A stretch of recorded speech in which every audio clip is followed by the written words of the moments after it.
नमस्कार दोस्तों, स्वागत है आपका मुकुल स्टडी में। आज का हमारा टॉपिक है national parks of India, Bharat के राष्ट्रीय उद्यान और वन्यजीव अभ्यारण्य। और क्या इसमें रहेगा?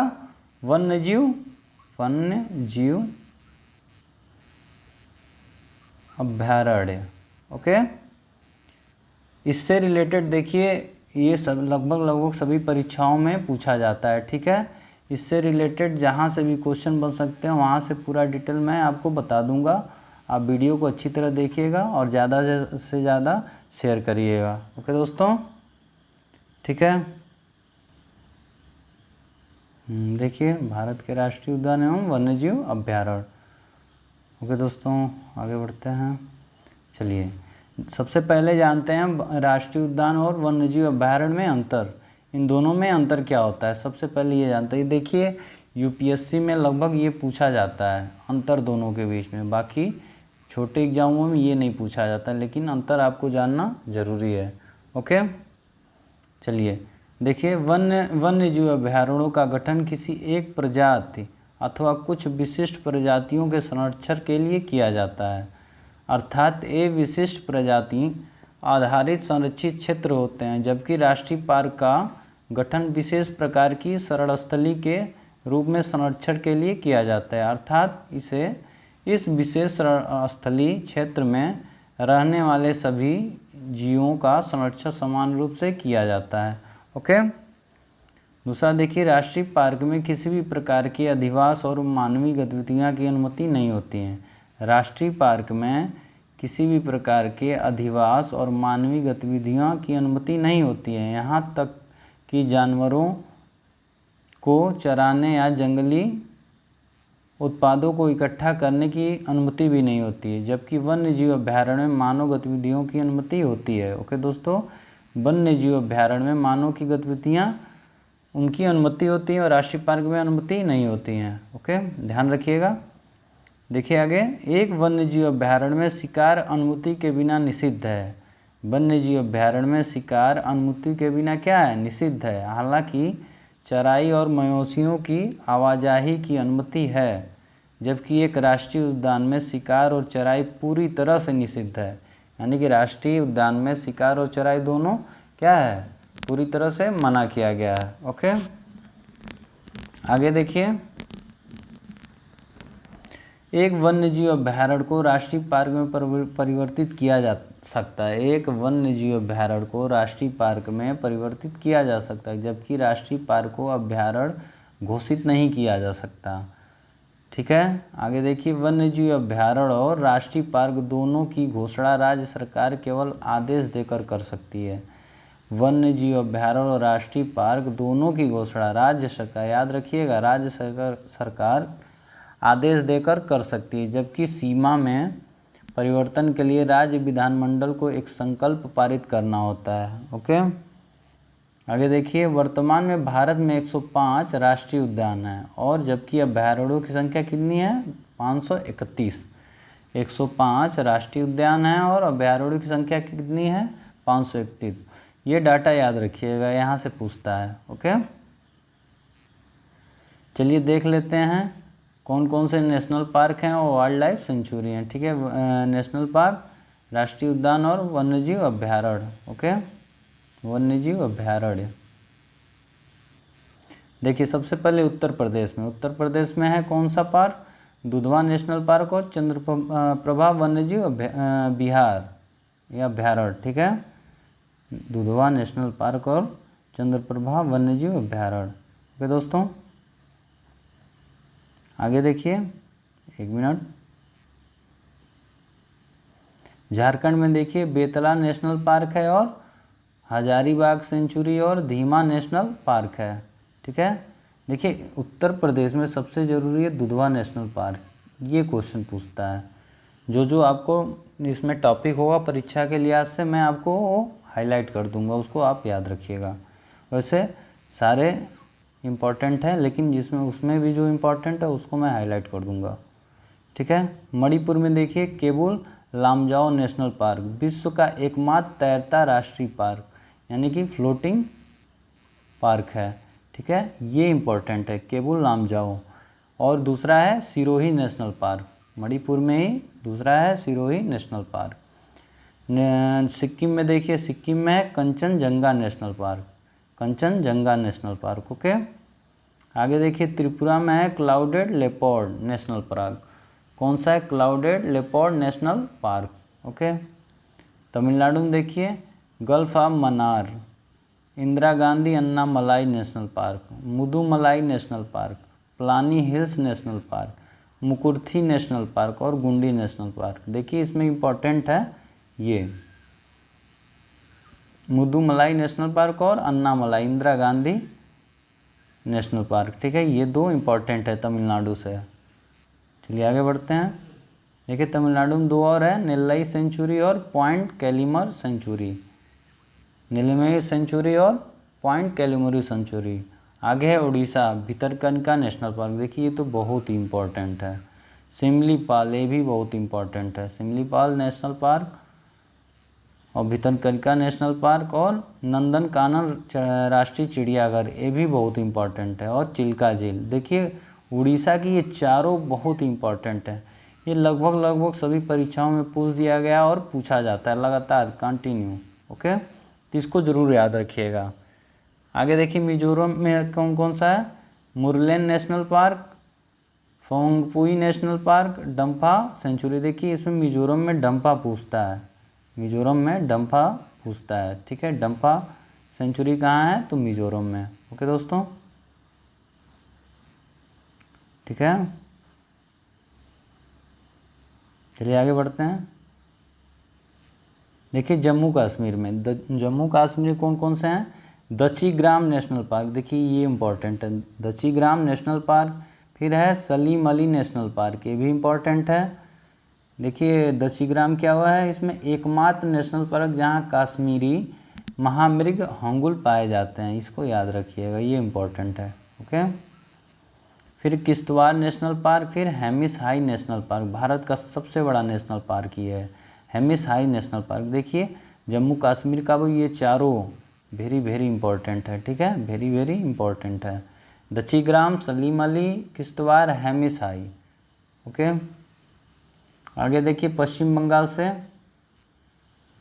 Sundarban national park, Buxa national park, Jaldapara national park, Gorumara national park, Singalila national park, Neora national park. देखिए इसमें सुंदरवन और बुक्सा और जलदपारा ये तीनों बहुत इंपॉर्टेंट, ये परीक्षा में पूछे जाते हैं, लगातार पूछे जाते हैं, अब पूछे जा रहे हैं। Okay, Sundarban national park, Buxa national park और जलदपारा नेशनल पार्क। ठीक है, आगे चलिए असम में देखते हैं।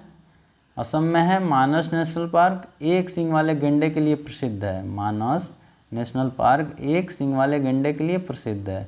फिर काजीरंगा नेशनल पार्क एक सींग वाले गैंडे के लिए प्रसिद्ध भी है। ठीक है, दोनों। वे दोस्तों फिर नामेरी नेशनल पार्क है, फिर राजीव गांधी ओरांग नेशनल पार्क है, फिर डिब्रूगढ़ साईखोवा नेशनल पार्क है। ओके दोस्तों, देखिए ये पांचों असम का पांचों, असम हुआ, उड़ीसा हुआ, पश्चिम बंगाल हुआ, उत्तर प्रदेश का नेशनल दुधवा जो पार्क है दुधवा नेशनल पार्क ओ। ओके, चलिए आंध्र प्रदेश में बढ़ते हैं। देखिए इंदिरा गांधी प्राणी विज्ञान park, Rajiv Gandhi Rameswaram national park, Papikonda national park, Shri Venkateswara national park, Nagarjuna Sagar Shri Sailam national park. यह भारत का सबसे बड़ा प्रोजेक्ट टाइगर है। नागार्जुन सागर श्री सैलम नेशनल पार्क है, यह भारत का सबसे बड़ा प्रोजेक्ट टाइगर है। ठीक है, फिर है पुलिकट सेंचुरी। देखिए इसमें कौन कौन सा इम्पोर्टेंट है? सबसे पहला है इसमें पापीकोंडा और पुलिकट और ये नागार्जुन, ये तीन जरूर याद रखिएगा। Papikonda national park, Nagarjuna Sagar Shri Sailam national park और पुलिकट झील, ये तीनों आंध्र प्रदेश से बहुत इम्पोर्टेंट है। ठीक है, आगे देखिए तेलंगाना का कासु ब्रह्मानंद रेड्डी नेशनल पार्क, ये तेलंगाना से बहुत ही फेमस है। अगर तेलंगाना से पूछता है तो ये जरूर पूछेगा, कासु ब्रह्मानंदा रेड्डी नेशनल पार्क। फिर है मुग्रवनी नेशनल पार्क। ठीक है, आगे देखिए महाराष्ट्र से बोरीवली संजय गांधी नेशनल पार्क, फिर चंदौली नेशनल पार्क, फिर तदोबा नेशनल पार्क, फिर गुगामल नेशनल पार्क, फिर नवागांव नेशनल पार्क, फिर है मेलघाट राष्ट्रीय अभ्यारण्य। देखिए इसमें महाराष्ट्र से सबसे इम्पोर्टेंट है बोरीवली, संजय गांधी, ठीक है। फिर चंदौली है, फिर आपका नवागांव है, गुगामल है, ठीक है। ये 4, 1 2 ऊपर के 2, फिर नीचे से ये बीच वाले 2, इसको याद रखिएगा। आगे देखिए अंडमान निकोबार, इसमें सैडल पीक बहुत ही इम्पोर्टेंट है। Mahatma Gandhi marine Bandur national park, Campbell national park, mount Harriet, देखिए ये भी इम्पोर्टेंट है, mount Harriet, saddle peak, Rani Jhansi marine national park और साउथ बटन, भारत का सबसे छोटा नेशनल पार्क, ये भी इम्पोर्टेंट है, साउथ बटन, ठीक है। देखिए अंडमान निकोबार में सबसे ज़्यादा वन्यजीव अभ्यारण्य है। अंडमान निकोबार में क्या है, सबसे ज़्यादा वन्यजीव अभ्यारण्य हैं। ओके दोस्तों, आगे देखिए राजस्थान में केवला देवी नेशनल पार्क, देखिए ये साइबेरियन क्रेन नामक प्रवासी पक्षी का आश्रय स्थल है। साइबेरियन क्रेन नामक प्रवासी पक्षी जो हर साल भारत में आते हैं उनका आश्रय स्थल है, ठीक है, केवला देवी। फिर रणथंभौर, फिर है सरिस्का नेशनल पार्क, फिर मरुस्थली नेशनल पार्क, फिर मुकिंद्रा हिल्स, फिर घना पक्षी नेशनल पार्क, फिर mount Abu wild life sanctuary. देखिए इसमें केवलादेव, रणथंभौर, सरिस्का और उसके बाद घना पक्षी, ये चारों बहुत ही इम्पोर्टेंट है राजस्थान से। ये भी क्वेश्चन कई परीक्षाओं में या एक एक करके बारी बारी परीक्षाओं में पूछता है रहता है। ओके, चलिए आगे बढ़ते हैं। देखिए मध्य प्रदेश में देखिए कान्हा नेशनल पार्क, पेंच नेशनल पार्क, पन्ना नेशनल पार्क, ये यूनेस्को की विश्व विरासत सूची में शामिल है। पन्ना याद रखिएगा, ये तो बहुत इंपॉर्टेंट है। फिर Satpura national park, Van Vihar national park, Bandhavgarh national park सफ़ेद बाघों के लिए प्रसिद्ध है। Sanjay national park, Madhav national park, Palpur Kuno national park, Mandla fossil national park, फिर रातापानी सेंचुरी, फिर राष्ट्रीय चंबल सेंचुरी। देखिए इसमें इम्पोर्टेंट क्या है, कान्हा है, पेंच है, पन्ना है और क्या है, बांधवगढ़ है और माधव है। बस आप इतना 5 याद रखिएगा, ऊपर का 3 फिर ये 2, बांधवगढ़ और संजय। ओके, आगे देखिए नोट है, गुजरात के गिर नेशनल पार्क से कुछ एशियाई शेरों को मध्य प्रदेश के पालपुर कुनो अभ्यारण्य में बसाने को सर्वोच्च न्यायालय ने स्वीकृति दी है। ये इम्पोर्टेंट है, याद रखिएगा। सबसे ज़्यादा राष्ट्रीय पार्क मध्य प्रदेश में, ये भी याद रखिएगा, सबसे ज़्यादा राष्ट्रीय पार्क मध्य प्रदेश में है। ओके दोस्तों, आगे देखिए अरुणाचल प्रदेश में नामदफा नेशनल पार्क इम्पॉर्टेंट है, बहुत ही इम्पॉर्टेंट है, और फंकुई सेंचुरी ये भी इम्पॉर्टेंट है। अरुणाचल प्रदेश ये दोनों इम्पॉर्टेंट है, ये परीक्षा में अक्सर देखा जाता है। ओके, हरियाणा से देखिए सुल्तानपुर नेशनल पार्क और कलेसर नेशनल पार्क, इसको बस याद रखिएगा, ये कम पूछता है लेकिन याद रखिएगा। आगे देखिए हिमाचल प्रदेश से Pin valley national park, great Himalaya national park, Rohalla national park, Khirganga national park, Inderkilla national park और सिकरी देवी अभ्यारण्य। देखिए हिमाचल प्रदेश से पीन वैली इम्पोर्टेंट है, ऐसे ग्रेट हिमालय इम्पोर्टेंट है और रोहल्ला, ऊपर के 3 इम्पोर्टेंट है हिमाचल प्रदेश से, तो इसको याद रखिएगा, ठीक है, पीन वैली, ग्रेट हिमालय, रोहल्ला। ओके, फिर गुजरात से देखिए गिर नेशनल पार्क, फिर मैरीन कच्छ की खाड़ी नेशनल पार्क, फिर है ब्लैक बक नेशनल पार्क, फिर वसंदा नेशनल पार्क और जंगली गधा अभ्यारण्य। ओके, गुजरात से याद रखिएगा, इसमें गिर नेशनल पार्क और जो मैरीन कच्छ की खाड़ी नेशनल पार्क, ये 2 इम्पॉर्टेंट, मैरीन करके दे देगा, बस गिर रखिएगा याद, गिर सबसे ज़्यादा पूछता है। गिर नेशनल पार्क किस प्रदेश में है, तो गुजरात में है। ओके, कहाँ है, गुजरात में। ठीक है दोस्तों,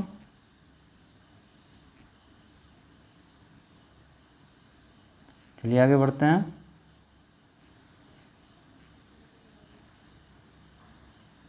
देखिए अब उत्तराखंड में जिम कॉर्बेट नेशनल पार्क 1936 में भारत का पहला राष्ट्रीय पार्क बना। जिम कॉर्बेट नेशनल पार्क 1936 में भारत का पहला राष्ट्रीय पार्क बना। इसका पूर्व नाम था Hailey national park. Hailey national park क्या था? Hailey national park. बाद में जिम कॉर्बेट नेशनल पार्क के नाम इसका नाम बदल के रख दिया गया था। ठीक है। और उसके बाद है फूलों की घाटी, फिर है नंदा देवी, फिर राजा जी, फिर गंगोत्री नेशनल पार्क।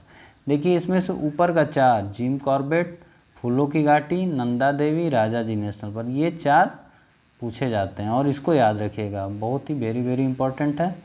वे दोस्तों अब देखिए लास्ट है छत्तीसगढ़ से, क्या है? कांगेर घाटी, कांगेर वैली। देखिए ये छत्तीसगढ़ से पूछता है, इकलौता है और इससे क्वेश्चन आता है, आसान भी है।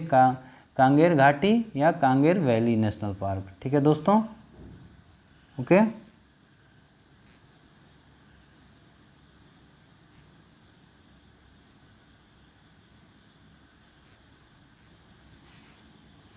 देखिए दोस्तों एक बार मैप द्वारा देख लीजिए नेशनल पार्क्स।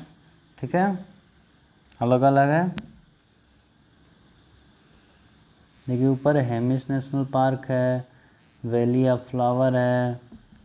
ठीक है, यहाँ देखिए यूपी में दुधवा है। ये देखिए बांधवगढ़ है मध्य प्रदेश में, कान्हा है मध्य प्रदेश में। ठीक है, नीचे आइए आप, देखिए बनरघट्टा है, सफारी है। देखिए इंदिरा गांधी नेशनल पार्क है, साइलेंट वैली यहाँ पे है। वो दोस्तों यहाँ संजय गांधी नेशनल पार्क है। ओके दोस्तों, ये देखिए सैडल पीक यहाँ है अंडमान निकोबार में। ओके दोस्तों, देखिए यहाँ पे काजीरंगा है, नामदफा है, केबुल जामो है।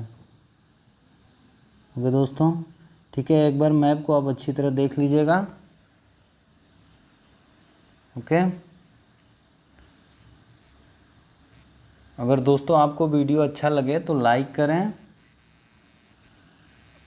सब्सक्राइब करें और ज़्यादा से ज़्यादा शेयर करें। ओके दोस्तों, अगर आपको किसी और प्रकार का टॉपिक चाहिए तो कमेंट बॉक्स में कमेंट करके मुझे बता दें, मैं आपको वह टॉपिक अवेलेबल कर दूंगा। ओके, ठीक है, थैंक यू।